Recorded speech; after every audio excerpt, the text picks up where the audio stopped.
ஆனால் கலைஞர் வந்து அவருடைய பெண்ணியத்தை ஒரு ஒரு வரியில ஒரு விடயத்துல சொல்லணும் என்றால் எனக்கு வந்து எப்பயுமே தோன்றுவது வந்து தலைவர் கலைஞருடைய திருக்குறள் உரைதான். தெய்வம் தொழால் கொழுநன் தொழுதெழுவாள் பெய்யென பெய்யும் மழை. மீண்டும் ஒரு முறை படிக்கிறேன். தெய்வம் தொழால் கொழுநன் தொழுதெழுவாள் பெய்யென பெய்யும் மழை. இதை மட்டும் கொஞ்சம் கவனிங்க. நான் இப்ப படிச்ச வரதராசனார் உரையா இருக்கட்டும், சாலமன் பாப்பையா உரையா இருக்கட்டும், அதுல இருந்து எப்படி மாறுபடுதுன்றது உங்களுக்கே புரியும். கலைஞர் உரை.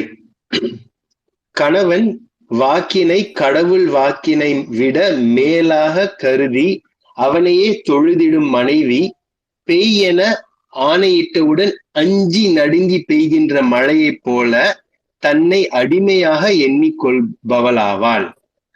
திருப்பி ஒரு முறை படிக்கிறேன். கலைஞர் உரை. கணவன் வாக்கினை கடவுள் வாக்கினை விட மேலானதாக கருதி அவனையே தொழுதிடும் மனைவி பெய்யென ஆணையிட்டவுடன் அஞ்சி நடுங்கி பெய்கின்ற மழை போல தன்னை அடிமையாக எண்ணிக்கொள்பவளாவாள்.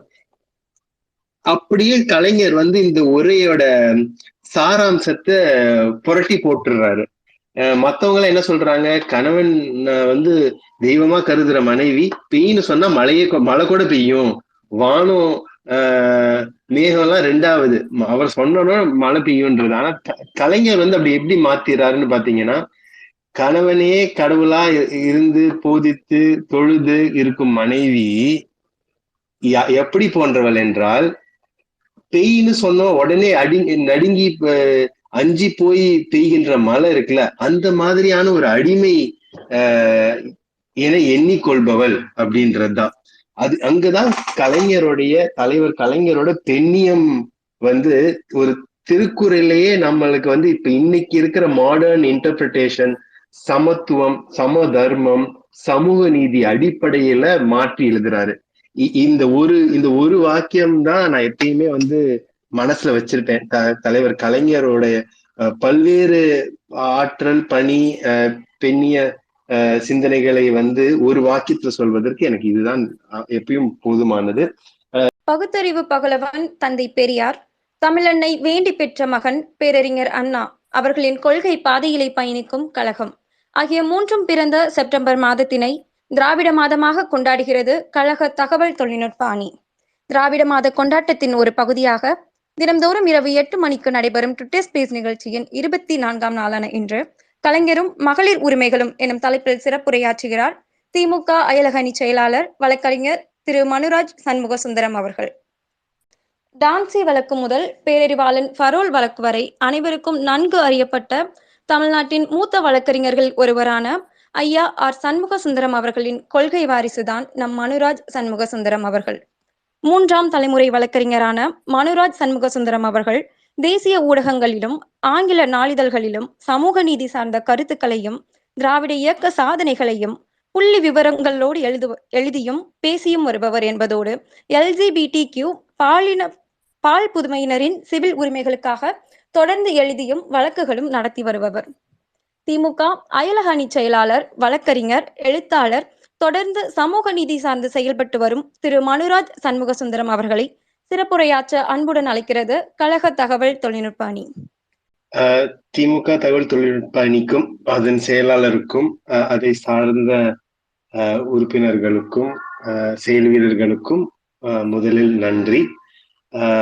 சிறப்பாக இந்த மாதம் தோறும் திராவிட மாதமாக கொண்டாடி அதற்கான பல முன்னெடுப்புகளை எடுத்து நீங்க செய்வதில் எனக்கு மற்றற்ற மகிழ்ச்சி, மிக பெருமையாக இருக்கிறது.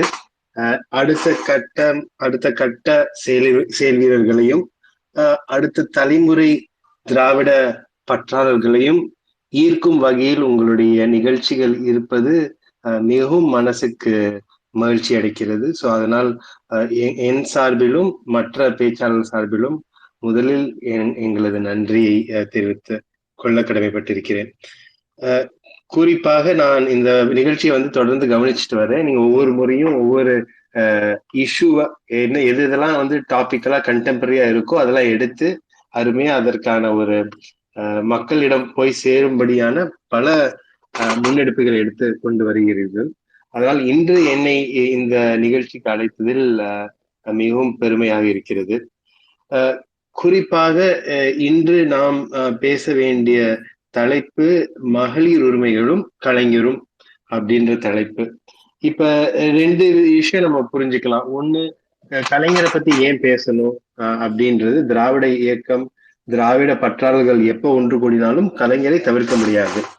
ஆனால் மகளிர் உரிமைகளை ஏன் இன்று நாம் பேச வேண்டும் என்று பார்த்தால், குறிப்பாக சென்ற வாரம் நாடாளுமன்றத்தில் நிறைவேறிய மகளிர் இடஒதுக்கீட்டு மசோதாவை தொடர்ந்து பேசும் ஒரு நல்ல வாய்ப்பு கிடைத்திருக்கிறது. ஆனால் இதை பேசுவதற்கு ஒரு பெண் யாரும் இல்லையா அப்படின்ற கேள்வியும் வரும். அது சரியான கேள்விதான்.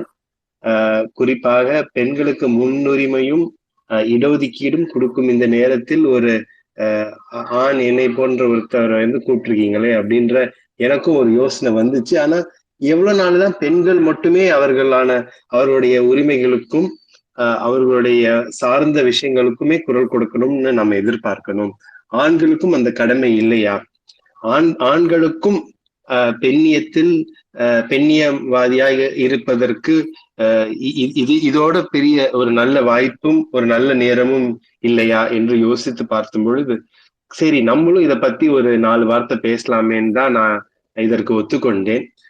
முதலில் நம்ம பேச வேண்டியது பல விஷயங்கள் இருந்தாலும், கலைஞர் நூற்றாண்டு ஆண்டான இந்த ஆண்டில் நாம் குறிப்பாக கலைஞரை பற்றி பல வகையான விஷயங்கள் பத்தி நம்ம அலசி கொண்டிருக்கும் பொழுது, அவருடைய பங்களிப்பு என்று பார்த்தால், குறிப்பாக பெண்கள் சொத்துரிமை சார்ந்த விஷயமா இருக்கட்டும், பெண்கள் இடஒதுக்கீட்டுக்கான விஷயங்களா இருக்கட்டும், பெண்களுக்கான மற்ற திருமண உதவி சார்ந்த விஷயங்களா இருக்கட்டும், பெண்கள் மகப்பேறு நிதியுதவி திட்டமா இருக்கட்டும், அவர்களுக்கு தொழில் செய்வதற்கான சிறு தொழில், அதாவது தையல் இயந்திரம் இருக்கட்டும், அவர்கள் மறுவாழ்வு, அதாவது விதவைகள் திருமண உதவி திட்டமா இருக்கட்டும், பல வகையான வகையில வந்து கலைஞர் வந்து பெண்களுக்கான ஆற்றிய பணி வந்து அளப்பரியது. ஆனால் கலைஞர் வந்து அவருடைய பெண்ணியத்தை ஒரு வரியில ஒரு விடயத்துல சொல்லணும் என்றால், எனக்கு வந்து எப்பயுமே தோன்றுவது வந்து தலைவர் கலைஞருடைய திருக்குறள் உரைதான். திருக்குறள் உங்க எல்லாருக்கும் தெரியும், நிறைய பேர் வந்து சிறப்பான உரை எழுதியிருப்பாங்க. அதுல வந்து ஒரே ஒரு குறள் மட்டும் ஒரு முறை நான் படிக்கும் பொழுது என்னை உறுத்தி கொண்டே இருந்தது. அந்த குறள் என்னவென்றால், அது வந்து குறள் எண் 55 குறள் எண் 55 இல்லறவியல் வர குறள் இது. முதல்ல நான் குறளை படிச்சு காட்டிடுறேன். அதற்கப்புறம் கலைஞருடைய உரை, மற்றவங்களுடைய உரை என்னவென்று நான் படித்து காட்டும் பொழுது உங்களுக்கே நான் ஏன் இதை இன்று பேசுகிறேன் என்று அர்த்தம் புரியும். முதல் குறள் படிக்கிறேன். தெய்வம் தொழால் கொழுநன் தொழுதெழுவாள் பெய்யென பெய்யும் மழை. மீண்டும் ஒரு முறை படிக்கிறேன். தெய்வம் தொழால் கொழுநன் தொழுதெழுவாள் பெய்யென பெய்யும் மழை. திருக்குறளுக்கு நான் சொன்ன மாதிரி நிறைய பேர் உரை எழுதியிருக்காங்க. அதுல வந்து மிக முக்கிய தமிழறிஞர்கள்ல திரு மு வரதராசனார் வந்து கண்டிப்பா அவருடைய உரை இருக்கும், நிறைய பேர் படிச்சிருப்பாங்க. மு வரதராசனாருடைய உரையை மட்டும் இந்த நேரத்துல படிக்கிறேன். நான் படித்த குறளுக்கு அவருடைய உரை. வேறு தெய்வம் தொழாதவளாய் தன் கணவனையே தெய்வமாக கொண்டு தொழுது துயில் எழுகின்றவள் பெய் என்றால் மழை பெய்யும். அதாவது ஒரு வந்து சாதாரணமா சொல்லணும்னா, வேற கடவுளே கும்பிடலனாலும் பரவாயில்ல, அவங்க கணவரை மட்டும் கடவுளா தெய்வமா கொண்டு தொழுப அந்த பெண் இருக்காளே, அந்த மனைவி இருக்காளே, அவள் பெய் என்று சொன்னால் மழை பெய்யும். அதாவது எனக்கே சில முறை இந்த சந்தேகம் வரும். திருக்குறள் வந்து நம்ம அப்படியே எடுத்துக்கணுமா இல்லையா? திருவள்ளுவர் வந்து அந்த காலத்துல எழுதிட்டு போயிட்டாரு. அந்த காலத்துக்கு சில விஷயங்கள் சரின்னு படும். ஆனா இந்த காலத்துல வந்து இது சரியா? இது திராவிட இயக்க சிந்தனையாளருக்கு இது வந்து சரியா இருக்குமா அப்படின்னு யோசிச்சிருக்கேன். இதே உரையை வந்து இப்ப சாலமன் பாப்பையாவோட உரை இதே திருக்குறளுக்கு சொல்றேன். பிற தெய்வங்கள் தொழாமல் கணவனே தெய்வமாக தொழுது வாழும் மனைவி பெய் என்று சொன்னால் மழை பெய்யும். அதாவது கணவனை மட்டும் தொழுதால் அந்த மனைவியோட சக்தி என்ன என்றால் மழை பெய்யினா உடனே பெய்யும். இதுதான் குறளும் உரையும். இந்த நேரத்துல கலைஞர் உரை எழுதியிருக்காரு. இதை மட்டும் கொஞ்சம் கவனிங்க. நான் இப்ப படிச்ச வரதராசனார் உரையா இருக்கட்டும், சாலமன் பாப்பையா உரையா இருக்கட்டும், அதுல இருந்து எப்படி மாறுபடுதுன்றது உங்களுக்கே புரியும். கலைஞர் உரை. கணவன் வாக்கினை கடவுள் வாக்கினை விட மேலாக கருதி அவனையே தொழுதிடும் மனைவி பெய்யென ஆணையிட்டவுடன் அஞ்சி நடுங்கி பெய்கின்ற மழையைப் போல தன்னை அடிமையாக எண்ணிக்கொள்பவளாவாள். திருப்பி ஒரு முறை படிக்கிறேன். கலைஞர் உரை. கணவன் வாக்கினை கடவுள் வாக்கினை விட மேலானதாக கருதி அவனையே தொழுதிடும் மனைவி பெய்யென ஆணையிட்டவுடன் அஞ்சி நடுங்கி பெய்கின்ற மழை போல தன்னை அடிமையாக எண்ணிக்கொள்பவளாவாள். அப்படியே கலைஞர் வந்து இந்த உரையோட சாராம்சத்தை புரட்டி போட்டுறாரு. மத்தவங்க என்ன சொல்றாங்க, கணவன் வந்து தெய்வமா கருதுற மனைவி பெய்ன்னு சொன்னா மழை கூட பெய்யும், வானம் மேகம்லாம் ரெண்டாவது, அவர் சொன்னா மழை பெய்யும்ன்றது. ஆனா கலைஞர் வந்து அப்படி எப்படி மாத்திராருன்னு பாத்தீங்கன்னா, கணவனே கடவுளா இருந்து போதித்து தொழுது இருக்கும் மனைவி எப்படி போன்றவள் என்றால், பெய்ன்னு சொன்ன உடனே நடுங்கி அஞ்சி போய் பெய்கின்ற மழை இருக்குல்ல, அந்த மாதிரியான ஒரு அடிமை என எண்ணிக்கொள்பவள் அப்படின்றதுதான். அது அங்கதான் தலைவர் கலைஞரோட பெண்ணியம் வந்து ஒரு திருக்குறளையே நம்மளுக்கு வந்து இப்ப இன்னைக்கு இருக்கிற மாடர்ன் இன்டர்பிரிட்டேஷன், சமத்துவம், சம தர்மம், சமூக நீதி அடிப்படையில மாற்றி எழுதுறாரு. இந்த ஒரு வாக்கியம் தான் நான் எப்பயுமே வந்து மனசுல வச்சிருப்பேன். தலைவர் கலைஞரோட பல்வேறு ஆற்றல், பணி, பெண்ணிய சிந்தனைகளை வந்து ஒரு வாக்கியத்துல சொல்வதற்கு எனக்கு இதுதான் எப்பயும் போதுமானது. ரெண்டாவது, தலைவர் கலைஞர் பத்தி பேசினா அதை தாண்டி நம்ம வந்து பெரியார வந்து டச் பண்ணாம போறது சரியா இருக்காது. பெரியார் சுயமரியாதை இயக்கம், திராவிட இயக்கம் வந்து தோன்றுனது எல்லாருக்கும் தெரியும்.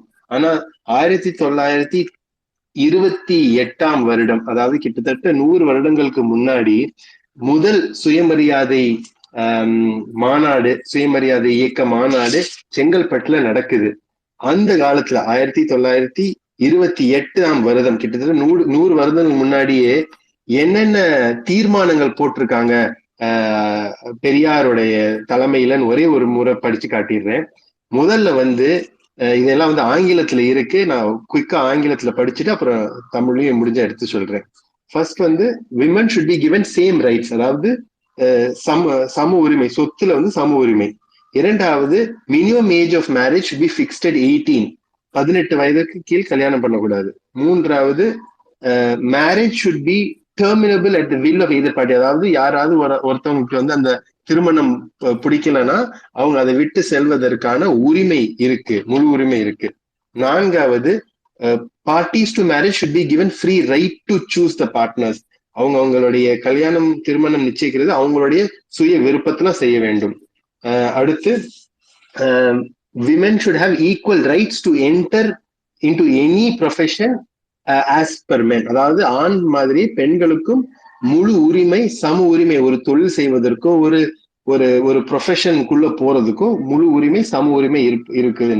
இத மாதிரி நீங்க பார்த்தீங்கன்னா கிட்டத்தட்ட 95 96 வருஷத்துக்கு முன்னாடியே இன்று வந்து நம்ம சம உரிமை, இடஒதுக்கீடு, முன்னுரிமை பேசிட்டு இருக்கோம். ஆனா இதெல்லாம் வந்து சுயமரியாதை இயக்கம் முதல் மாநாட்டிலேயே வந்து தீர்மானமா போட்டிருக்காங்க. அது அது ஒரு காரணம். தமிழ்நாடு இந்த அளவுக்கு பெண் உரிமைகளை சார்ந்தும் அந்த விஷயத்துல வந்து இவ்வளவு முன்னேறி இருக்கிறோம் என்பதற்கு. இப்ப குறிப்பா வந்து போன வாரம் உங்களுக்கு தெரியும் ஒரு முக்கியமான ஒரு சட்டம் இயற்றப்பட்டது. Constitutional amendment. 33%, அதாவது 1/3 மகளிருக்கு இடஒதுக்கீடு எங்க அப்படின்னு பாத்தீங்கன்னா என்னுடைய கிளாசிபிகேஷன் ஹையர் எலெக்டட் பாடிஸ்ல, அதாவது ஸ்டேட் லெஜிஸ்லேட்டிவ் அசம்பிளிஸும் பார்லிமெண்ட்லயும் இந்த இடஒதுக்கீடு கொடுத்திருக்கோம். அதற்கு அடுத்தபடியா இருக்கிற எலெக்டட் பாடி வந்து லோக்கல் பாடிஸ். அதுல ஏற்கனவே நம்ம இடஒதுக்கீடு கிட்டத்தட்ட 50% வரைக்கும் இப்போதைக்கு இருக்கு. ஆனா இப்ப எம்எல்ஏ ஆகவும் எம்பி ஆகவும் ஆறதுக்கான இடஒதுக்கீடு கொடுத்து வந்திருக்கோம். இதற்கான என்ன காரணம் அப்படின்னு பார்த்தீங்கன்னா, இன்டர் பார்லிமெண்டரி யூனியனுடைய தரவு எடுத்து பாருங்க. கிட்டத்தட்ட 193 கண்ட்ரியில இந்தியா வந்து 141வது இடத்துல இருக்கு. நம்ம நாடாளுமன்றத்துல 100 ஆண்களுக்கு 15 பெண்கள் தான் இருக்கிறாங்க. இதுதான் நம்மளுடைய இன்றைய நிலைமை. நம்ம நாட்டோட நீங்க பாத்தீங்கன்னா Pakistan, south Africa, Kenya, south Sudan போன்ற நாடுகள் இந்தியாவை கம்பேர் பண்ற மட்டத்துல நம்ம நாட்டோட அதிகமான அளவு ப்ரொபோர்ஷன் பெண்கள் அவங்களுடைய பார்லிமெண்ட்ல இருக்கிறாங்க. ஆனா இது வந்து முதல் முன்னெடுப்பு இல்ல. இதற்கு முன்னாடி 99 2009 எனக்கு சரியா ஞாபகம் இல்ல, 2 முறையாவது இந்த சட்டத்தை, இந்த அரசியலமைப்பு திருத்தத்தை கொண்டு வருவதற்கான ஏற்பாடுகள், எஃபர்ட்ஸ் வந்து முன்னாடி எடுத்திருக்காங்க. 2 முறையும் அது பயன் தரவில்லை. இப்ப இந்த முறை இது ஒரு சட்டமாக கொண்டு வந்திருக்கோம். இந்த சட்டத்தை வந்து எப்படி புரிஞ்சுக்கணும் என்றால், இதற்கு 3 அங்கமாக புரிஞ்சுக்கலாம். முதலில் சட்டமன்றங்களுக்கும் நாடாளுமன்றத்துக்கும் 33% இடஒதுக்கீடு பெண்களுக்காக கொடுக்கப்பட்டுள்ளது. இதுதான் இதோடைய சாராம்சம். ஆனா இது பக்கத்திலே ஒரு கண்டின்ஜென்சி, அதாவது ஒரு கண்டிஷன் ஒண்ணு போட்டிருக்காங்க.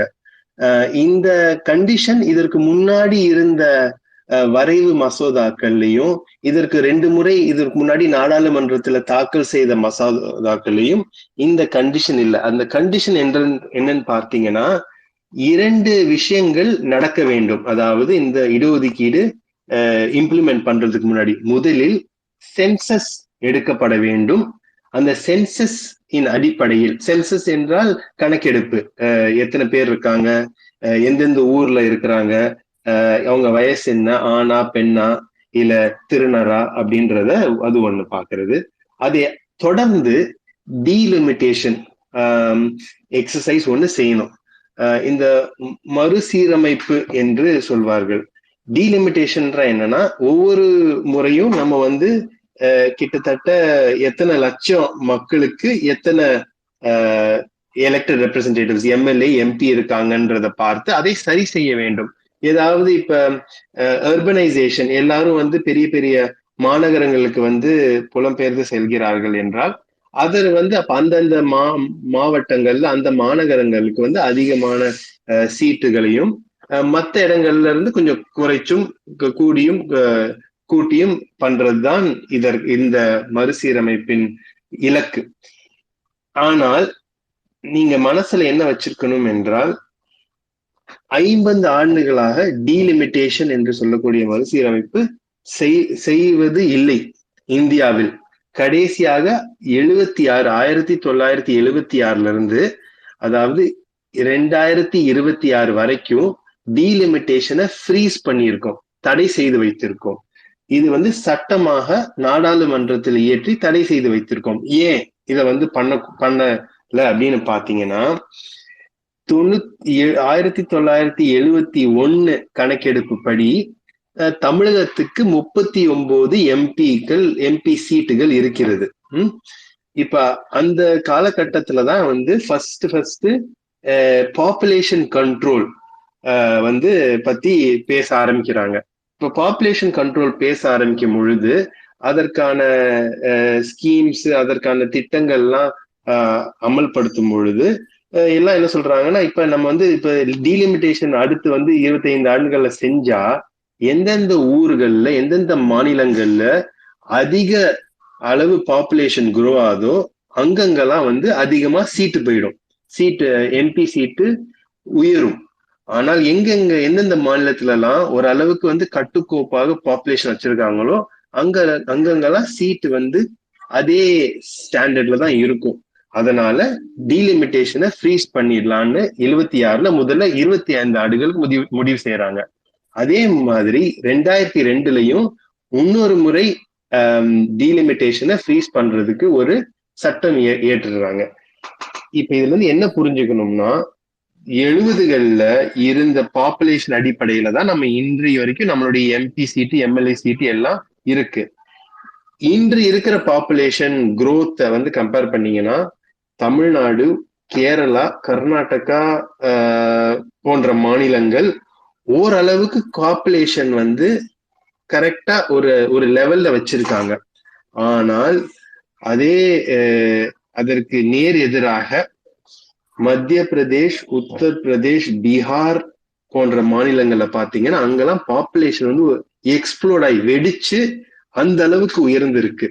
இப்ப இன்று நம்ம டீலிமிட்டேஷன் எக்ஸசைஸ் பண்ணோம்னா, மறுசீரமைப்பு பண்ணோம்னா, இன்னைக்கு இருக்கிற பாப்புலேஷன் அடிப்படையில தமிழகத்துக்கு ஒரு 6 சீட்டு 7 சீட்டு அதிகமா வரலாம். 39ல இருந்து 46, 47 ஆகலாம்.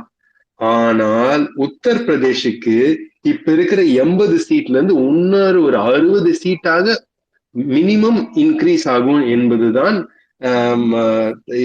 அறிஞர்கள் ஒரு எஸ்டிமேட் மாதிரி யோசிச்சிருக்காங்க. இப்ப இதனால என்ன ஆகும்னா, ஏற்கனவே தமிழ்நாடுக்கு இருக்கிற ஸ்பேஸ், பார்லிமெண்ட்ல இருக்கிற ஸ்பேஸ் இன்னும் குறுகிய நிலைமையில போகும். அதனாலதான் இன்று டீலிமிட்டேஷன் மறுசீரமைப்பை நாம் எப்பயுமே தொடர்ந்து எதிர்க்கிறோம். ஆனால் இப்ப இருக்கிற மகளிர் இடஒதுக்கீடு சட்டம் டீலிமிட்டேஷன் பண்ணி முடித்த பின்னுதான் மகளிருக்கு இடஒதுக்கீடு அமல்படுத்த முடியும் என்று சொல்கிறார்கள்.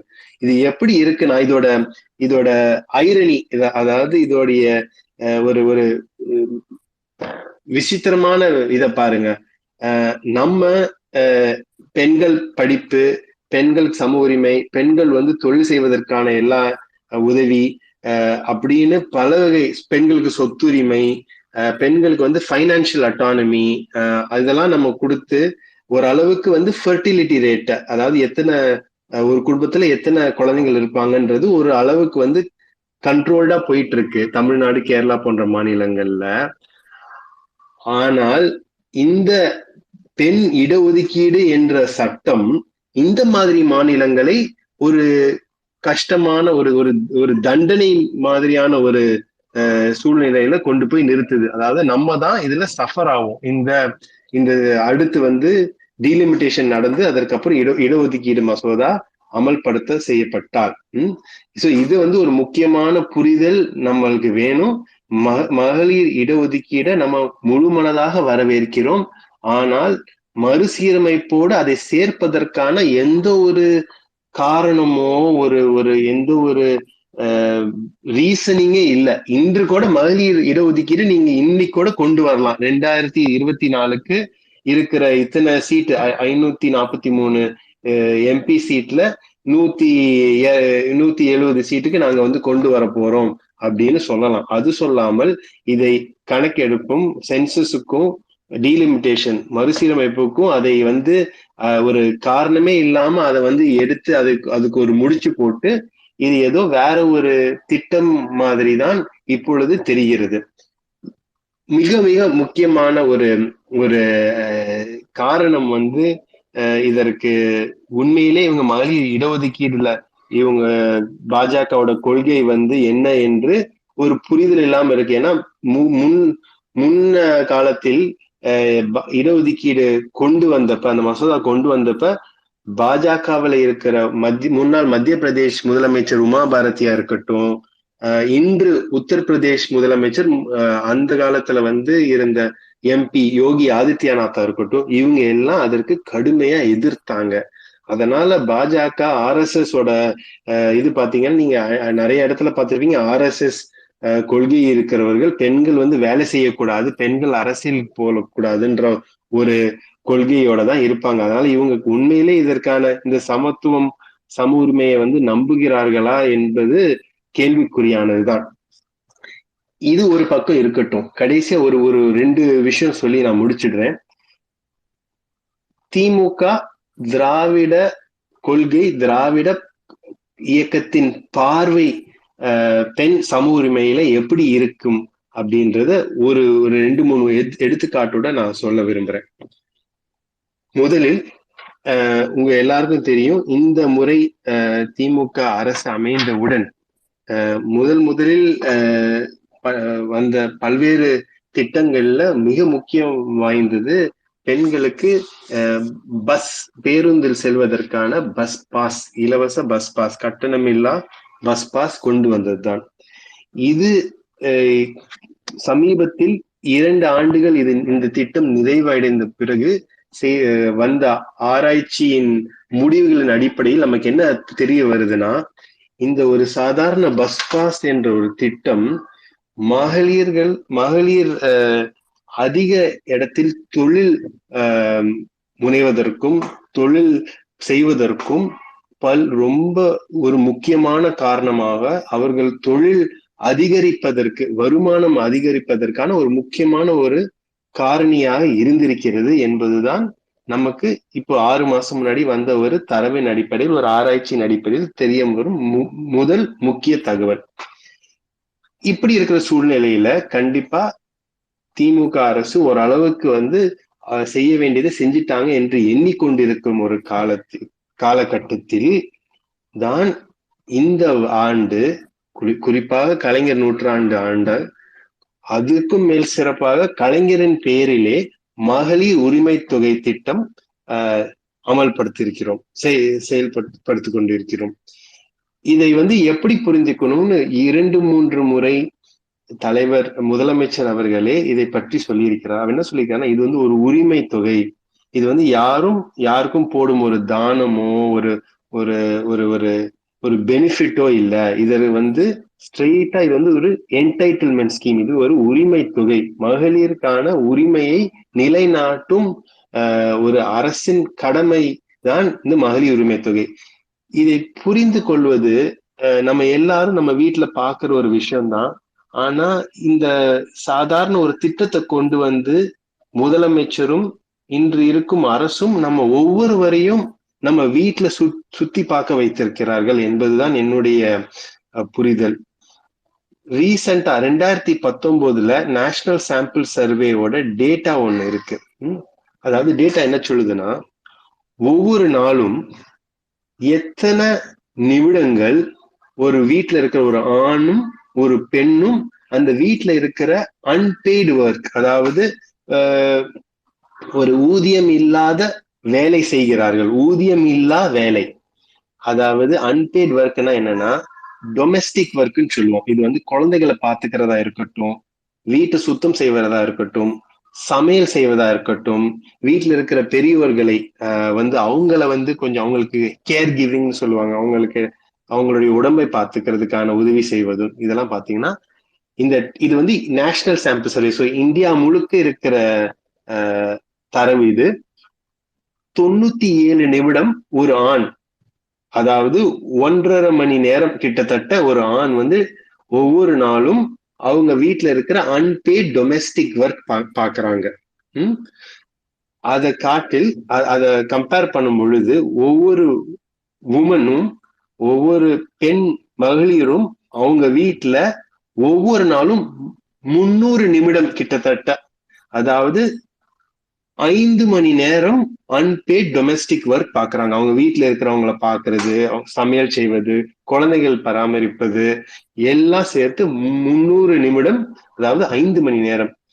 இந்த ஒரு விஷயத்த தரவுகள் அடிப்படையில சொல்லலாம், ஆராய்ச்சி, ரிசர்ச், சயின்ஸ், டேட்டா இந்த அடிப்படையில சொல்லலாம். ஆனா மகளிர் உரிமை தொகை அப்படின்னு ஒரே வரியில ஒரே வரியில நம்ம எல்லாருக்கும் இத வந்து ஒரு வீட்லயும் அங்க இருக்கிற மகளிர், அது எவ்வளவு பெரிய வீடா இருந்தாலும், எவ்வளோ ஒரு சாதாரண ஒரு ஏழை வீடா இருந்தாலும், பணக்கார வீடா இருந்தாலும், அங்கங்க இருக்கிற மகளிர் எவ்வளோ நேரம் செலவழிக்கிறாங்கன்னு பார்த்தீங்கன்னா, கிட்டத்தட்ட இதற்கு கிட்டதான் இருக்கும்.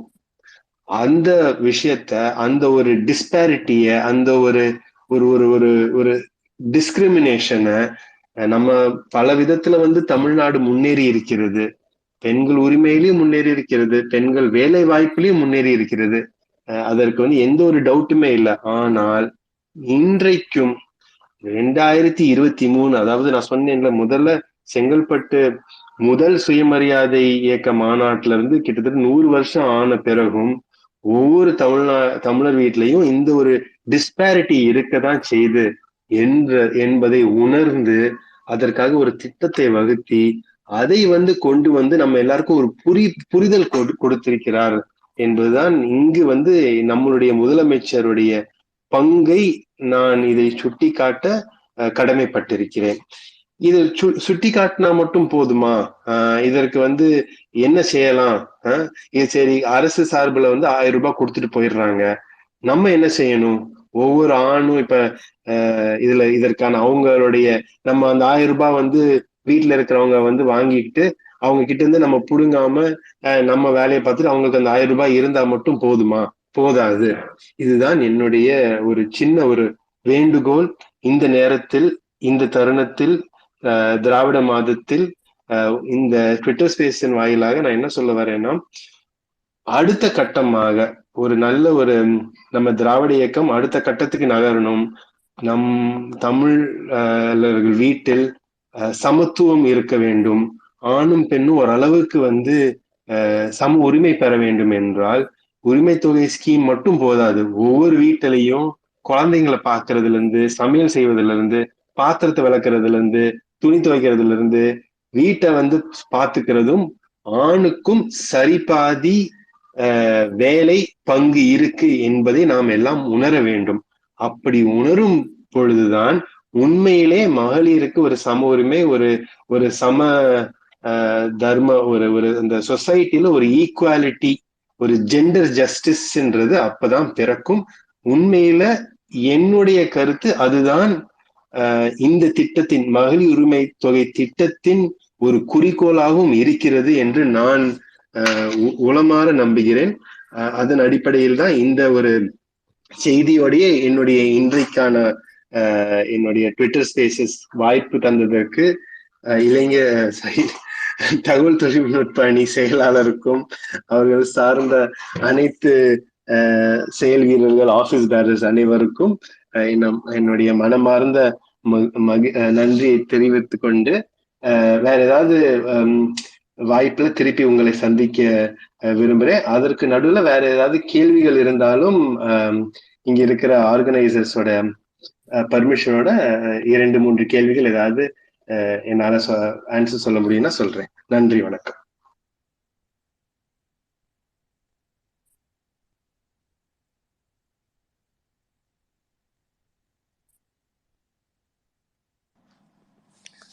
மிக்க நன்றி மனு. நண்பர் மனு அவர்கள் இவ்வளவு நேரம் மிக சிறப்பாக கழகத்தின் நோக்கங்கள் குறித்து, பெண் விடுதலையில் கழகத்தின் மிகப்பெரிய திராவிட இயக்கத்தின் பங்கு குறித்தும் மிக சிறப்பாக எடுத்துரைத்தார். கேள்விகள் ஒரு சில இருக்கு மனு, பட் அதுக்கு முன்னாடி நிச்சயமா நான் ஒரு சில விஷயம் நான் வந்து இங்க நம்ம கேட்டுட்டு இருக்க நண்பர்களுக்கு நான் சொல்லணும். இன்று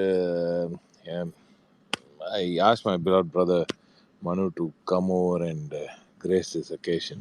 இன்னைக்கு எப்படியாவது நீங்கள் பேசணும் அப்படின்னு கேட்கும்பொழுது அவர் வந்து 9 மணிக்கு மேலே வரேன் அப்படின்ற மாதிரி சொன்னார். சரி, அது பயங்கர பிஸியாக இருப்பார் போல இருக்கு. சரி, பரவாயில்ல, அப்போ இன்னொரு நாள் பார்க்கலாமான்னு யோசிச்சுட்டு இருக்கும்போது என்ன விஷயம்னு கேட்டபோது, இல்லை பிள்ளைகளை இன்னைக்கு நான் பார்த்துக்கணும், அதனால் நான் வந்து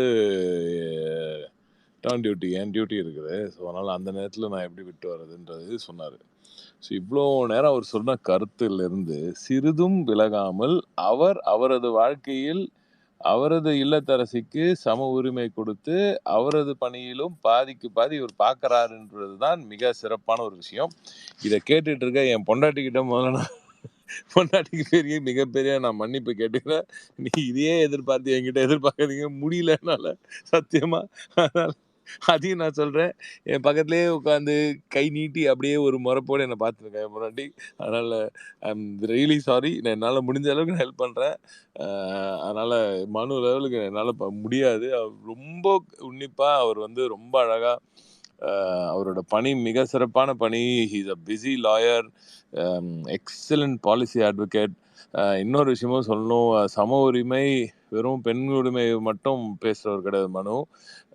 மிகப்பெரிய அளவில் டிரான்ஸ்ஜெண்டர் பாலிசியில் இன்வால்வ் ஆகி பண்ணவர். ப்ளஸ் நான் தமிழக முதல்வர் அவர்கள் நமக்கு இந்த அமைச்சர் பொறுப்பு கொடுக்கறதுக்கு முன்னாடி எனக்கு மிகப்பெரிய ஒரு வாய்ப்பாக எனக்கு ஸ்டேட் பிளானிங் கமிஷனில் நம்ம மாநில திட்டக்குழு உறுப்பினராக இருக்கும் அந்த வாய்ப்பை எனக்கு வழங்கினார். அதுதான் எனக்கு வாழ்க்கையில் எனக்கு கவர்னன்ஸில் கிடைச்ச மிகப்பெரிய ஒரு ஒரு ஒரு எக்ஸ்பீரியன்ஸாக நான் கருதுகிறேன். அதில் நிறைய கற்றுக்கிட்ட பொழுது பாலிசி சைடில், அதுவும் குறிப்பாக இந்த டிஜியில் டிரான்ஸ்ஜெண்டர் பாலிசியை மாற்றி எல்ஜிபிடிக்யூஐ பாலிசியாக மாற்ற வேண்டும், இந்தியாவிலேயே முதல் முறையாக அதை கொண்டு வர வேண்டும் என்ற அந்த முயற்சியிலும் இருந்தார்கள். அதில் ரிசர்வேஷன் டிரான்ஸ்ஜெண்டர் மக்களுக்கு மட்டும்தான். ஆனால் ஐடென்டிஃபை பண்ணணும், முதல்ல எல்ஜிபிடிக்யூஐ அப்படின்ற ஒரு கருத்து இருக்கு, இப்படி மக்கள் இருக்கிறார்கள், அவர்களுக்கும் சமநிலை இந்த சமுதாயத்தில் கிடைக்க வேண்டும் என்ற அந்த நோக்கத்துடன் பாலிசி ஒன்று எழுதுறதுக்கான வாய்ப்பு கிடைச்சது. அதில் மனுவோட பங்கு மிக மிக பிரம்மாண்டமான ஒரு பங்கு. அதில் அவர் சொல்லும்பொழுது, கருத்துக்கள் சொல்லும்போது பை லா இருக்கும், அந்த லாஃபுல் இன்புட்ஸ் எல்லாமே வரும்போது கூட அது எவ்வளோ பேஷனட்டாக சொல்கிறாருன்றதெல்லாம் நான் நேராக பார்த்துருக்கேன். எனவே மனு போன்ற இயக்க தோழர்கள், நமது உடன்பிறப்புகள் எல்லாம் கொள்கைகளை பற்றி பேசும்பொழுது வெறும் வாய் வார்த்தைகளாக இல்லாமல் அவர்கள் வாழ்விலும் அந்த கொள்கைகளை முழுமையாக பின்பற்றுவார்கள் என்பதுதான் மிகப்பெரிய ஒரு நான் பார்த்து வியந்த ரொம்ப மகிழ்ந்த ஒரு ஒரு விஷயம். எனவே இந்த இயக்கத்தில் எல்லாரும் வாழையடி வாழையாக தொடர்ந்து என்னடா திமுகவில் குடும்பமாக உட்காந்துருக்கீங்கன்னா, குடும்பமாக கொஞ்சமாவது மேல் மாடியில் சத்து இருக்கிறவங்க பிறக்கிறாங்கன்னு நினைக்கிறேன் இந்த இயக்கத்தில் இருக்கிறவங்களுக்கு தான். அதனால தான் கொஞ்சமாக சிந்தனை உள்ளவர்கள், கொஞ்சமாக சிந்திக்கக்கூடியவர்கள் யாரும் திமுகவை தாண்டி வேற எந்த இயக்கத்தை குறித்து சிந்தித்து கூட பார்க்க மாட்டார்கள். அதனால தான் இந்த இயக்கத்தில் அந்த கொள்கை பிடிப்பு மாறாமல் தலைவர் கலைஞர் அவர்கள் மீதும் தளபதியார் அவர்கள் மீதும் இன்று நமது இளைஞர் அணி செயலாளர் அவர்கள் செய்து கொண்டிருக்கும் இந்த வேலையை பார்த்து வியந்து அவர் பின்னாலும் அணிவகுத்து செல்வதற்கான காரணம் அந்த கொள்கை பிடிப்பு.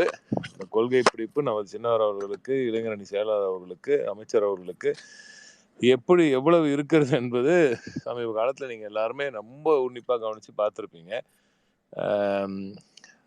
எல்லாருக்கும் இவர் அவரோட புள்ள இவரோட புள்ள தான் தெரியுது. இப்போ மனுவை பார்த்தா அவர் புள்ள, என்னைய பார்த்தா இவர் புள்ளன்னுவாங்க, அவர் நம்ம அமைச்சரை பார்த்தா அவரோட புள்ள அப்படின்னு தான் சொல்றது தெரியுது தவிர, ஆனால் எங்களுக்கெல்லாம் இந்த இயக்கத்தில் நாங்கள் பயணிப்பதற்கான முழு காரணம் இந்த இயக்கத்தில் உள்ள கொள்கைகள்.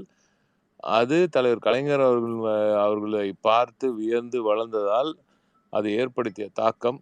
அந்த தாக்கத்தின் மூலம் இங்கேருந்து விலக முடியாமல் எந்த காலத்திலையும் வேறு எந்த சிந்தனையும் இல்லாமல் இந்த இயக்கம் மட்டுமே, இந்த இயக்கமும் இந்த இனமும் தான் வாழ்க்கை என்ற அந்த ஒரு நோக்கத்துடன் செயல்படும் மனு போன்ற அற்புதமான உடன்பிறப்புகள் இருக்கும் இந்த இயக்கத்தில் நானும் பயணிக்கிறேன், நானும் ஒரு உடன்பிறப்பாக இருக்கிறேன் என்பதே எனக்கெல்லாம் மிகப்பெரிய பெருமை.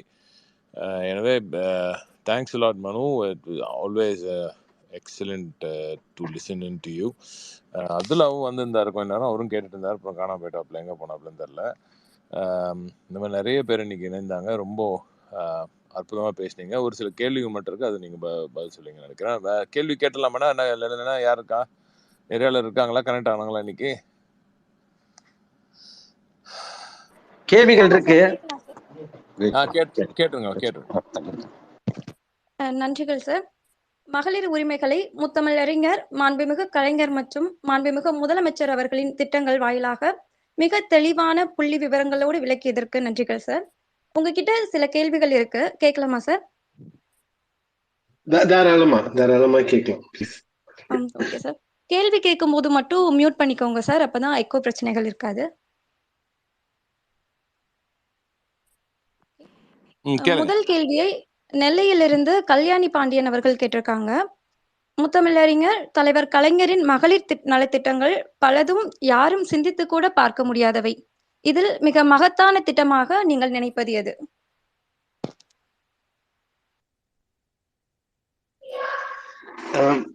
தலைவர் கலைஞருடைய பணிகள், அரசியல் பணிகள் வந்து ரொம்ப ரொம்ப ஒரு விரிந்து ஒரு கடல் போன்றவை.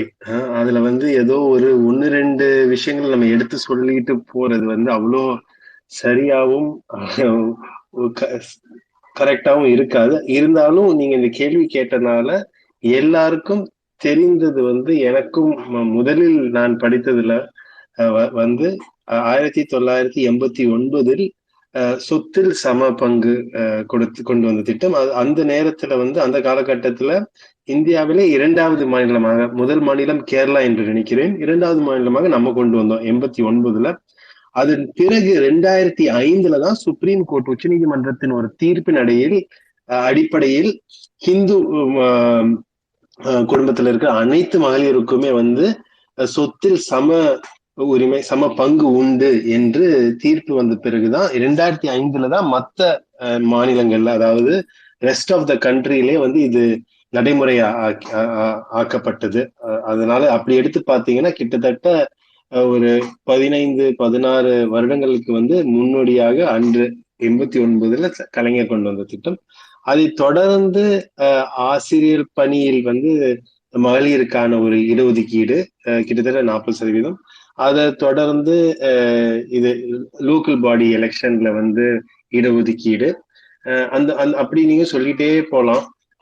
குறிப்பா கடைசி போன டேர்ம்ல 2006-11 டேர்ம்ல இலவச தொலைக்காட்சி அதெல்லாம் கொண்டு வந்தப்பே வந்து தலைவர் கலைஞர் அப்ப வந்து அது, அப்புறம் இலவச அந்த இது ஸ்டவ் கொண்டு வந்த அந்த திட்டமும் சரி, அது எல்லாமே வந்து ரொம்ப நிறைய பேர் அதை கேலி கூத்துக்கு உண்டாக்குனாங்க. தொலைக்காட்சி கொண்டு வர்றது வந்து எப்படி வந்து ஒரு யூஸ்ஃபுல்லான திட்டமா இருக்க முடியும், அது வந்து ஒரு கேலிக்கு தானே, அது வந்து ஒரு என்டர்டெயின்மெண்ட்டுக்கு தானேன்னு அதெல்லாம் வந்து ரொம்ப ஒரு ஒரு தொலைநோக்கு பார்வையோடு, ஒரு பாலிசி அண்டர்ஸ்டாண்டிங்கோடு அப்போ அந்த காலத்திலேயே வந்து தலைவர் கலைஞர் அதை மிக சாதாரணமா விளக்கினார்.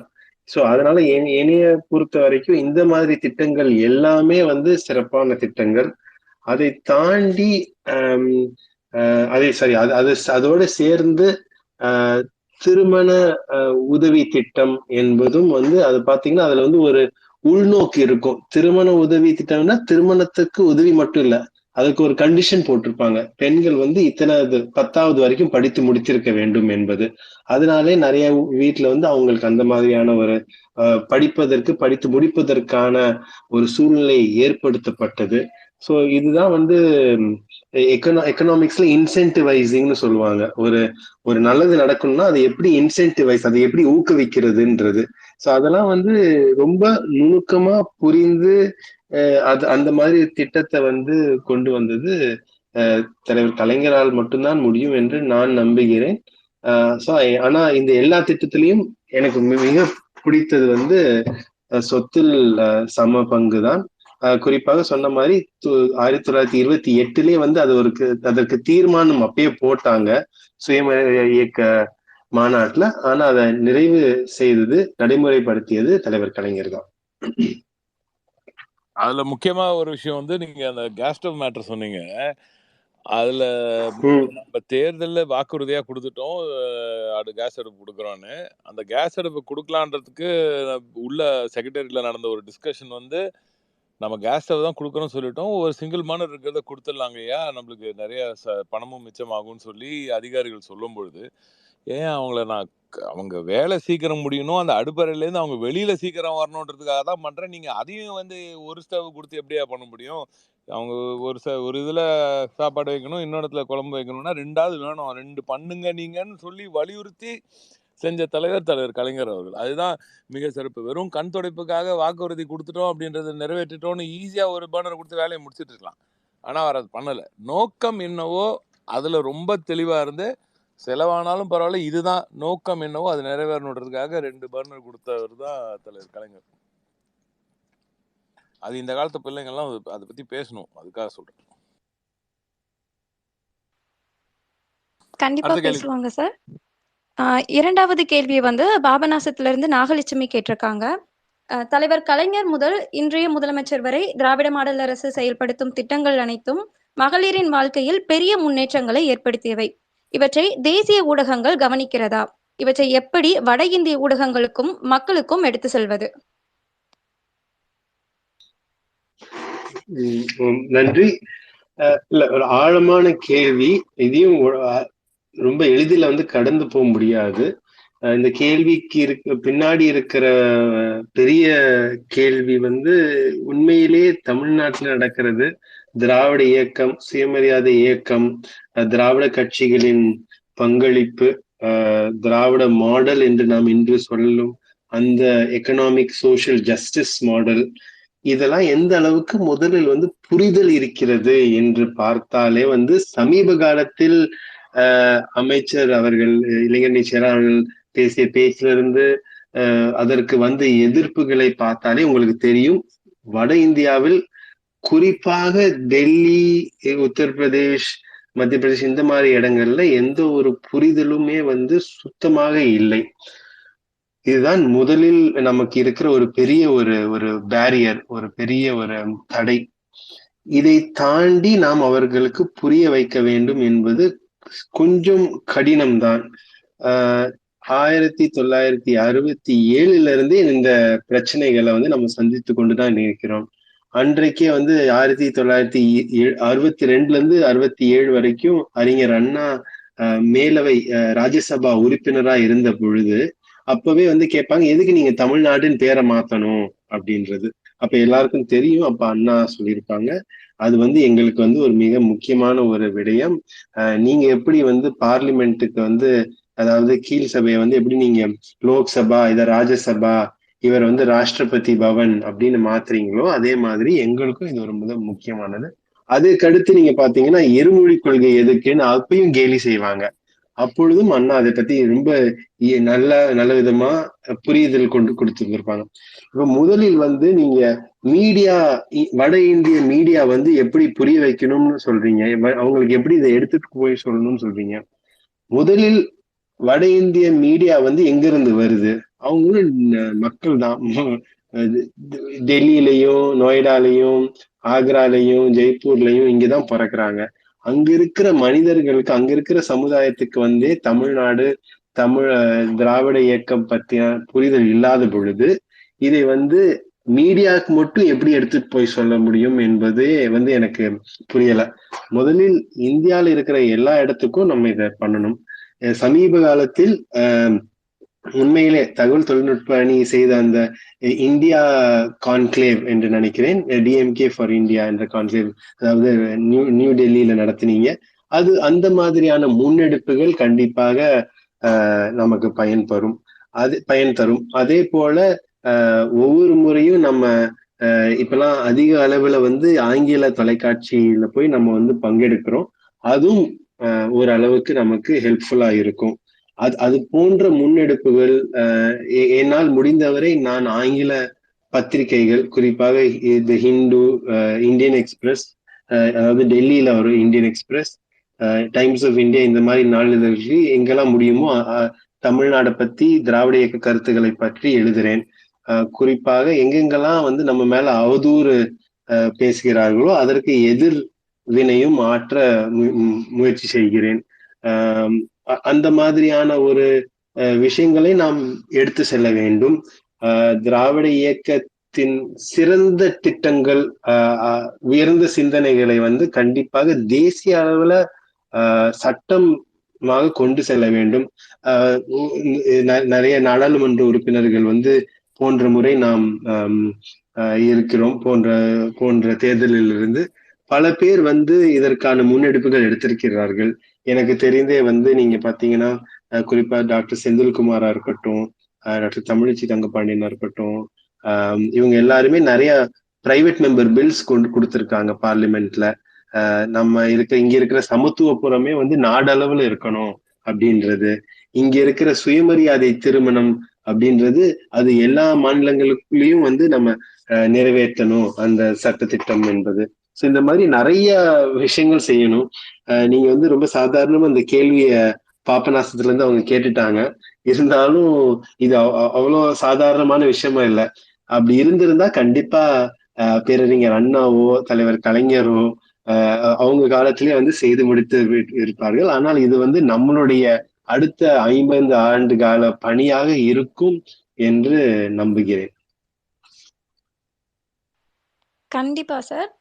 மூன்றாவது கேள்வி, உங்கள் தந்தையர் ஆர் சண்முக சுந்தரம் அவர்கள் ஜெயலலிதா அவர்களின் டான்சி வழக்கு, பிளசன்ட் ஸ்டே ஹோட்டல் வழக்கு, லண்டன் ஹோட்டல் வழக்கு உள்ளிட்ட பல வழக்குகளில் ஆஜரானவர், பல இன்னல்களையும் சந்தித்தவர்.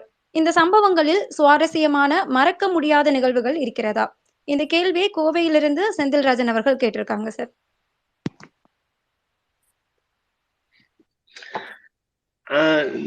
நிறைய இருக்கு. என்னெல்லாம் சொல்லலான்றதுதான் யோசிச்சுட்டு இருக்கேன். அந்த காலத்துல வந்து கலைஞர் சொன்னனால அப்பா வந்து அப்போ ஒரு வழக்கறிஞரா பல வழக்குகளை வந்து வரைவு செய்து அதை தாக்கல் செய்வதற்கான ஏற்பாடுகளை செய்து கொண்டிருந்த பொழுதுதான் ஒரு வழக்கு, தான்சி வழக்கு தாக்கல் செய்வதற்கான முன்தினம் வந்து அவரை சில குண்டர்களை அனுப்பி வைத்து அவரை வந்து 80 இடத்துல வந்து வெட்டுனாங்க. அப்ப கிட்டத்தட்ட ஒரு 5-6 மாசம் அப்பா வந்து இதுல இருந்தாங்க, ஹாஸ்பிட்டல்ல இருந்தாங்க. ஒரு கிட்டத்தட்ட 1 வருஷமா அவங்களால வந்து தொழில் செய்ய முடியல. அதற்கு பின்பு வந்து அதற்கான ஒரு தலைவர் கலைஞர் அதை வந்து என்றைக்குமே மறந்ததும் இல்லை. குறிப்பாக நெஞ்சுக்கு நீதியில் அதை பத்தி எழுதியிருக்கிறார். பல இடத்துல அதை பத்தி சொல்லியிருக்காங்க. அதெல்லாம் கொஞ்சம் கூட குறை சொல்ல முடியாது. ஆனாலும் அந்த ஒரு 5-6 மாசம் வந்து ரொம்ப கஷ்டப்பட்டாங்க அப்பா ஹாஸ்பிட்டல்ல இருந்த பொழுது. அப்ப பல்வேறு பிளாஸ்டிக் சர்ஜரி, அறுவை சிகிச்சை வந்து செய்ய நேர்ந்தது. குறிப்பாக அப்பாவுக்கு வந்து ஒரு கையில வந்து ஒரு விரல் வந்து துண்டிக்கப்பட்டு அதை அதுக்கப்புறமாக இணைக்கவே முடியவில்லை. சோ இப்ப வந்து பாத்தீங்கன்னா கிட்டத்தட்ட 30 வருஷமா அப்பா வந்து 9 விரல்கள் தான் இருக்கும். 10வது இடது கையில வந்து இந்த சுண்டு விரல், சின்ன விரல் வந்து இல்ல. இப்ப அதெல்லாம் நாங்க வந்து நேர்ல பார்த்து அதை வாழ்ந்தனால நமக்கு அதெல்லாம் வந்து பார்ட் ஆஃப் லிவ்ட் எக்ஸ்பீரியன்ஸ் சொல்லுவோம். நம்ம அதை பார்த்து நம்ம அப்படியே வந்துட்டோம். ஆனா இந்த கடந்த 8 வருஷமா வந்து பாத்தீங்கன்னா அதுல ஒரு சின்ன ஒரு சுவாரஸ்யமான விஷயம் நீங்க கேட்டனால, என்னுடைய எனக்கு ஒரு பையன் ஒரு பொண்ணு. பையன் வந்து 8 வயசு, பொண்ணு 6 வயசு. இப்ப இந்த கடந்த 8 வருஷமாவே வந்து அவங்களும் கொஞ்சம் இந்த விஷயங்கள் புரிய, அதாவது கொஞ்சம் வாழ்க்கை புரிய அரசியல் புரியனாலும் அவங்க என்னன்னா ஒவ்வொரு முறையும் அவங்க வந்து அப்பாவை பார்க்கும்போது கேட்பாங்க, உங்களுக்கு வந்து இந்த விரல் ஏன் இல்ல அப்படின்றது. ஏன்னா இப்ப அவங்க கொஞ்சம் வந்து பேசுற வயசு, கொஞ்சம் அந்த தெளிவு வந்தனால இப்ப வந்து அவங்களுக்கு தெரியுது எல்லாரும் வந்து மத்தவங்களுக்கு எல்லாம் 10 விரல் இருக்கே, தாத்தாக்கு மட்டும் ஏன் 9 விரல் இருக்குன்னு. சோ ஒவ்வொரு முறையும் அப்பா வந்து அதை பத்தி வேற ஏதாவது ஒரு கதை சொல்லுவாங்க. ஒரு முறை வந்து இல்ல யானை வந்து மிதிச்சிருச்சு அதனால போயிருச்சுன்னுவாங்க. இல்ல ஒரு நாள் வந்து வேற ஏதோ வந்து நான் எங்க அம்மாக்கு வந்து நான் காய் வெட்டி கொடுத்துட்டு இருந்தேன், அப்ப நான் வெட்டிட்டேன்னுவாங்க. சோ இதுதான் வந்து எனக்கு தெரிந்து ஒரு ரொம்ப நீங்க கேட்ட மாதிரி அந்த காலகட்டத்துல அந்த நடந்த சம்பவங்கள்ல இருந்து இப்ப வந்து அது வந்து ஒரு எனக்கே அது வந்து சுவாரஸ்யமா இருக்கு. அடுத்து அப்பா என்ன சொல்ல போறாங்க பசங்க கிட்ட அப்படின்னு. இன்னும் இவங்க 2 பேரும் அதை பத்தி கொஞ்சம் கூட நம்பல. ஆனா ஒவ்வொரு முறையும் தளராம, கொஞ்சம் கூட அந்த எந்தூசியாசம் குறையாம ஒவ்வொரு முறையும் அப்பா வீட்டுக்கு வரும்போது கேட்பாங்க, தாத்தா உங்களுக்கு எந்த விரல் ஏன் இல்லை அப்படின்றது. சோ அது வந்து ஓரளவுக்கு எனக்கு சுவாரஸ்யமா படுது ஒரு தந்தையாக. ஒரு தந்தையாகவும் சரி, மகனாகவும் சரி. நீங்க சாதாரணமா சொல்லிட்டீங்க சுவாரஸ்யம்னு. எவ்வளவு பெரிய வழி அன்னைக்கு அந்த அந்த குடும்பத்துக்கு இருந்திருக்கும் அப்படின்றதெல்லாம் முழுமையா உணர்ந்தவர் கலைஞர். தாத்தாக்கு எவ்வளவு தூரம் நமக்கு இப்போ உங்க குடும்பத்துல எவ்வளவு வழி இருந்திருக்குமோ அதை விட ஒரு சில நேரம் அதிகமாகவே தாத்தாவுக்கு இருந்திருக்கும் நிச்சயமா அப்படின்றது தான் எனக்கு நல்லா தெரியும். எனக்கு அவர் நம்ம அந்த கொஞ்ச காலத்திலே அவர் கூட பழகினது, அவரை பற்றி தெரிஞ்சது எல்லாம் வச்சு சொல்கிறேன். எல்லாரும் சாதாரணமாக சொல்லிடுறாங்க, உங்களுக்கு என்னடா திமுகவில் வந்து அதான் நான் முன்னாடி சொன்ன அதே விஷயந்தான். பட் திமுகவில் குடும்பம் வரோம்னா நாங்கள் வாங்கின அடி, நாங்கள் வாங்கின வடுக்கள், சிறு வயதுலேருந்தே பிறப்பால திமுக காரன் அப்படின்னு சொல்கிற அந்த அந்த அந்த ஒரு அந்த ஒரு பெரிய குடும்பனை எங்களுக்கு கிடைச்சதில்ல. அது வந்து நிறைய பேருக்கு கிடைக்கிறது பெரிய விஷயம். பிறப்பால திமுக காரன்னும் போது அதுக்கு கூடயே பெரிய நிறைய வழிகளும் வரும். அந்த இப்போ நீங்கள் சொல்கிற மாதிரி இப்போ 80 இடத்துல வெட்டியிருக்காங்கன்னா எவ்வளோ பெரிய ஒரு கொடூரமான தாக்குதல், அந்த ஒரு கொடூரமான ஒரு நெஞ்சம் கொண்டவர்கள் அந்த தாக்குதலை ஏவி விட்டுருப்பாங்க. அப்போ அந்த காலத்து அரசியல் எப்படி கொடூரமாக இருந்திருக்கிறது, எதிரணியில் இருந்த கீழ்த்தரமான அந்த கொடூரர்கள்லாம் எப்படி இருந்திருக்காங்க, அவங்களையெல்லாம் தாண்டி இந்த இனத்தை காப்பாற்றுவதற்காக எவ்வளவு தூரம் எவ்வளவு தியாகங்களை செய்து இந்த இயக்கம் வளர்ந்துருக்குது, திராவிட முன்னேற்ற கழகம் வளர்ந்தது. நான்லாம் எத்தனையோ நாட்கள், நான் சொல்லியிருக்கேன் முன்னாடி கூட, எத்தனையோ நாட்கள் அப்பா வீட்டுக்கு வரும்போது அங்கங்கே ரத்தக்கரெல்லாம் பார்த்துருக்கேன். அவருக்கு பல இடத்துல இவர் தாக்கப்பட்டிருக்கிறார். நாங்கள் குடும்பமாக ஒரு முறை கன்னியாகுமரிக்கு போயிட்டு இருக்கும்போது, அவன் எனக்கு ரொம்ப வேகா ஞாபகம் இருக்குது, ரொம்ப சின்ன பிள்ளை. அப்போ போயிட்டு இருக்கும்போது அங்கே நம்ம கழகத்துக்காரங்களுக்கு வந்து வேற இன்னொரு எதுக்கு தான் நினைக்கிறேன், நாட் டு ஷுர், பட் அந்த காலத்தில் வந்து எதிரணியர் வந்து தாக்குறாங்க. அப்போ நம்ம வண்டி கொடி போட்டு போகும்போது அங்கே நிறுத்தி நம்மளையும் தாக்குறாங்க. அவர் அப்பா இறங்கி போய் அடிக்க நிறைய அதெல்லாம் யோசிக்கும் பொழுது எவ்வளவோ இன்னல்களை தாண்டித்தான் இந்த அந்த ஒரு 13 ஆண்டு காலம் நம்ம ஆட்சியில் இல்லாத காலத்தில், ஒரு கொடூரமான ஆட்சி இருந்த காலத்தில் எப்படிப்பட்ட இன்னல்களை எல்லாம் தாங்கி, அதுக்கு பின்னரும் பல நேரங்களில் எவ்வளோ மோசமான ஆட்சிகள் இருக்கும் பொழுதெல்லாம் திமுக உடன்பிறப்புகளை கட்டி காத்து, அந்த இயக்கத்தை கட்டி காத்து, இன்று இவ்வளவு பெரிய இயக்கமாக, இந்தியாவே உற்று நோக்கும் ஒரு இயக்கமாக, 3வது பெரிய இயக்கமாக வளர்த்தெடுத்தவர் தலைவர் கலைஞர் அவர்கள். அவரது நூற்றாண்டில் நீங்கள் இதையெல்லாம் பதிவு செய்வது நெகிழ்ச்சியாகவும் பெருமையாகவும் இருக்கிறது. எனவே அங்கே மாமாக்கு உங்க அப்பாவுக்கு நடந்த அந்த விஷயத்தை போல எத்தனையோ நமது கழக உடன்பிறப்புகள் இந்த இயக்கத்துக்காக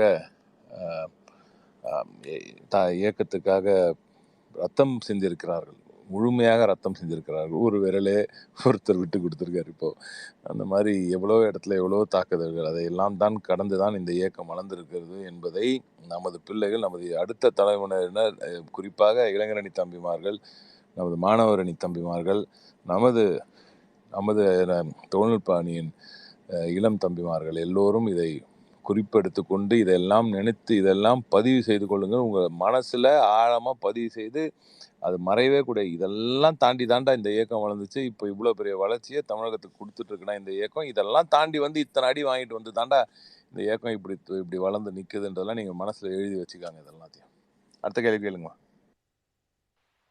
நன்றிகள் சார். தங்கள் மறக்க முடியாத நிகழ்வுகளை பகிர்ந்து கொண்ட இருவருக்கும் நன்றிகள் சார். 4வது கேள்வி நாகப்பட்டினத்திலிருந்து மோகனப்பிரியா அவர்கள் கேட்டிருக்காங்க. கலைஞர் மகளிர் உரிமை திட்டம் குறித்து சிலர் அவதூறுகள் செய்கின்றார்கள், அவர்களுக்கு நீங்கள் சொல்ல விரும்புவது என்ன? இல்ல, முதல்ல அவங்களுக்கு நாகப்பட்டினம்ல இருந்து கேள்வி கேட்கறவங்களுக்கு முதல்ல சொல்லிடலாம். அவதூறு தாண்டி நம்ம எத்தனையோ வருடங்கள் பயணித்திருக்கோம். ஒவ்வொரு முறையும் அவதூறுகள் வந்து வீசி எறிவதுதான் அவர்களுடைய வழக்கம். அதை தாண்டி அதை எதிர்த்து அதற்கு எதிர்வினை ஆற்றி மக்களை வந்து புரிந்து கொள்ள வைப்பதுதான் நம்மளுடைய கடமை. அதனால எந்த ஒரு அவதூறா இருந்தாலும் நம்மளுடைய நமக்கு உண்டான தெளிவு முக்கியம். எதற்கு மகளிர் உரிமை தொகை கொடுக்கிறோம் என்பதற்கு தான் நான் ரொம்ப ஒரு சின்ன ஒரு விளக்கம் கொடுத்தேன். இந்த அன்பெய்டு ஹவுஸ் ஹோல்ட் ஒர்க்ன்ற அந்த கான்செப்ட் ஃபர்ஸ்ட் புரிந்துக்கணும். அதை புரிந்து கொண்டால் கண்டிப்பாக நீங்க என்றைக்குமே நீங்க அதை பத்தி நீங்க பேச முடியும். அதை யாருக்கும் நீங்க எடுத்து சொல்லலாம். இப்ப முதலில் அந்த அந்த புரிதல் வேண்டும். வீட்டுல செய்யறாங்க, அம்மா டெய்லி வீட்டுக்கு போனாலும் சாயந்தரம் தோசை செஞ்சு கொடுத்துடுறாங்க அப்படின்றது நம்ம அதை டேக் இட் ஃபார் கிராண்டட்னு சொல்லுவோம்ல. நம்ம அதை ஓகே, அதுதான் நம்மளுடைய நார்மல் என்வாயர்மெண்ட் நினைச்சிட்டு இருக்கோம். ஆனா ஒவ்வொரு முறையும் ஒருத்தவங்க எந்திரிச்சு அந்த ஒரு தோசை மாவை ரெடி பண்ணி தோசை சுடுறதுக்கு எவ்வளவு கஷ்டமா இருக்கும். நின்று சுட சுட நம்ம சூடா சாப்பிட்டுட்டே இருக்கிறோமே அப்படின்றதுக்கான ஒரு முதல்ல அதை ரெக்கக்னைஸ் பண்ணணும். அதை ரெக்கக்னைஸ் பண்ணிட்டீங்கன்னா வீடு நம்ம டெய்லி எந்திரிச்சா என்னப்பா வீடு நல்லா கிளீனா இருக்கேன்னு யோசிக்க கூடாது. யார் அதை கிளீன் செய்தான்னு யோசிக்கணும். காலையில எந்திரிச்சு வந்தோன்னு அப்பா டீ சூப்பரா இருக்கேன்னு சொன்னா மட்டும் போதாது. அது டீ செய்தாங்களே அது எவ்வளவு கஷ்டம். அது காலையில யார் பால் எடுத்துட்டு உள்ள வச்சா, யார் பால் காய்ச்சினான்றத புரியணும். இதெல்லாம் புரிந்தாலே நம்ம அந்த இடத்துல மகளிருடைய அந்த எவ்வளவு தூரம் அவங்க வேலை செய்யறாங்க. பசங்க வளர்ந்துட்டாங்க, 8 வயசு ஆயிடுச்சு, 10 வயசு ஆயிடுச்சு, 15 வயசு ஆயிடுச்சு, காலேஜுக்கு போறாங்கன்ற மட்டும் வீட்டுல இருக்கிறவங்க பாத்துக்குவாங்கன்ற அந்த மனநிலையில இருந்து நம்மளும், அதாவது ஆண்களும் சரிநிகர் எந்த அளவுக்கு வேலை செய்ய வேண்டும் என்பதுதான் நம்ம அடுத்த கட்டமா இருக்கும் பொழுது ஃபர்ஸ்ட் அந்த ரெக்கக்னைஸ் பண்ணி இதை மக்கள் கிட்ட எடுத்துட்டு போய் சொல்ல வேண்டும். மக்கள் இதை ஏற்றுக்கொள்வார்களா? இல்லை. கிட்டத்தட்ட பாத்தீங்கன்னா சராசரி ஒரு 45 வயது 55 வயது ஆண் கண்டிப்பா இதை ஏத்துக்க மாட்டாங்க. அதுக்கு மேல வயதானவர்கள் இதை ஏத்துக்க மாட்டாங்க. அவங்களுடைய நார்மல் லைஃப் என்னன்னா, வீட்டுல இருக்கிற பெண்கள் தான் சமைக்கணும், வீட்டுல இருக்க பெண்கள் தான் இந்த வேலையை செய்யணும், வீட்டுல இருக்க பெண்கள் தான் குழந்தைய வளர்க்கணும் அப்படின்றது அவங்களுடைய நார்மல் லைஃப். இதை நான் ஒரு சிம்பிளா இப்படி எடுத்து சொல்லிடுறேன். ஏன் மேல் சாதி, உயர்ந்த சாதின்னு சொல்ல மாட்டேன், மேல் சாதி மேல் வகுப்புல இருக்கிறவங்க ஏன் இந்த பார்ப்பனியத்தையும் வர்ணாசிர தர்மத்தையும் ஏன் ஆதரிக்கிறாங்க?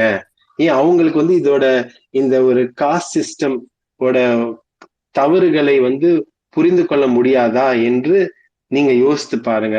உண்மையிலே ஒருத்தவங்க ஒரு சிஸ்டத்துல இருந்து ஒரு ஃபுல் பெனிஃபிட் அடையிறவங்க என்றைக்குமே அந்த சிஸ்டத்தை குவெஸ்டினே பண்ண மாட்டாங்க. இப்ப நம்மளே இருக்கோம், நம்ம ஒரு சிஸ்டம்ல நம்மளுடைய ஒரு வீடா இருக்கட்டும், ஒரு ஆபீஸா இருக்கட்டும், ஒரு சமூகமா இருக்கட்டும், அங்க நம்ம தான் கோலோச்சி இருக்கிறோம், நமக்கு தான் எல்லா வசதிகளும் இருக்குன்னா கண்டிப்பா அந்த சிஸ்டத்தை நம்ம அதை மாற்றி அமைப்பது மட்டும் இல்லை, அதை கேள்வி கேட்பதுமே நம்ம செய்ய மாட்டோம். யூஸ்வலா அப்படி அதை தாண்டி செய்வது ரொம்ப அரிது அப்படின்றத உணர்ந்துதான் அந்த காலத்துல பெரியாரே பெண்ணின் அடிமையானால் என்ற அந்த புத்தகத்துல என்ன சொல்றாங்கன்னா, பெண் விடுதலை பெண்களிடமிருந்து தான் வரணும், ஆண்களை எதிர்பார்க்கவே கூடாது அவங்க அப்படின்னு கிளியரா அந்த காலத்திலேயே அவர் சொல்லிட்டாரு. அதெல்லாம் இப்ப எடுத்து பாத்தீங்கன்னா உங்களுக்கு தெரியும். இந்த மகளிர் உரிமை தொகை என்பது இப்படி வீட்டுல அவங்க செய்யற வேலையை ரெகக்னைஸ் பண்ணி அவங்களுக்கு ஒரு உரிமை தொகை கொடுப்பதே இன்று இருக்கிற ஒரு ஆணாதிக்க மனநிலையில இருக்கிற அந்த சமூகம் ஏற்றுக்கொள்ளாது. அதனால அவதூறுகள் வரதான் செய்யும். கண்டிப்பா அதை மீறி நம்ம தொடர்ந்து நம்மளுடைய கொள்கை பயணத்துல நம்ம செய்து கொண்டு செல்ல வேண்டும். அதற்கு அவங்களுக்கு நாகப்பட்டினம்ல இருந்து இந்த கேள்வி கேட்டவங்களுக்கு சொல்ல வேண்டியது ஒண்ணுதான். நீங்க எப்பயுமே இதெல்லாம் இந்த மாதிரி ஒரு அவதூறு பரப்புறாங்கன்னு நினைச்சிட்டுலாம் இருக்காதீங்க. கலைஞர் பார்க்காத அவதூறா, பெரியார் பார்க்காத அவதூறா, 90 காலத்துல ஒரு பிரதமர் இறந்தப்பே அந்த முழு பழி சுமையே திமுக அன்று இருந்த தலைவர்கள் சுமந்து தாங்கினார்கள். அதே மாதிரி ஒவ்வொரு கட்டத்திலையும் வெவ்வேறு சுமைகளை, வெவ்வேறு பழி சொற்களை தாங்கி கொண்டுதான் இந்த இயக்கம் முன்னெடுத்து சென்றிருக்கிறது. அதனால் இது ஒரு சாதாரண விஷயம்தான். நீங்க அந்த மகளிர் உரிமை தொகை ஜியோ 1.5 மாசம் முன்னாடி ஜியோவே அது ஒரு 40 பக்கம். அதை நீங்க எடுத்து படித்தாலே போதும். நான் இப்ப சொன்ன கருத்துலாம் அதுலயே தெளிவா ரொம்ப அழகா எழுதியிருக்காங்க. அதை எடுத்து மக்கள் கிட்ட எடுத்துட்டு போய் சென்றாலே போதும்.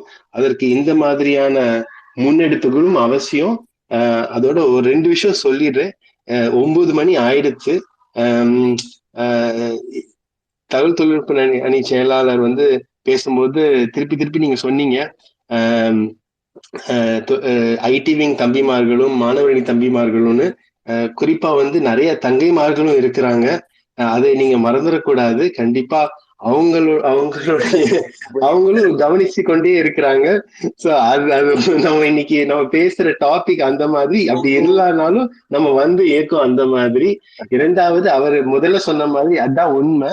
இன்று இன்று எங்க வீட்டுல இருக்கவங்க அவங்க வெளியூர் போயிருக்காங்க. சோ பசங்க என்னுடைய முழு கவனிப்புல இருக்கிறாங்க. சோ பசங்க இப்போ 1 மணி நேரம் டிவி பார்த்து என்ஜாய் பண்ணிட்டு இருக்காங்க. சோ இதற்கு மேல நான் போலன்னா நாளைக்கு வேற மாதிரியான கம்ப்ளைண்ட்ஸ் என் மேல வர நேரிடும். அதனால இன்னைக்கு இதோட முடித்து கொள்ளலாம். தகவல் தொழில்நுட்ப அணிக்கு மிக மிக மிக மிக நன்றி.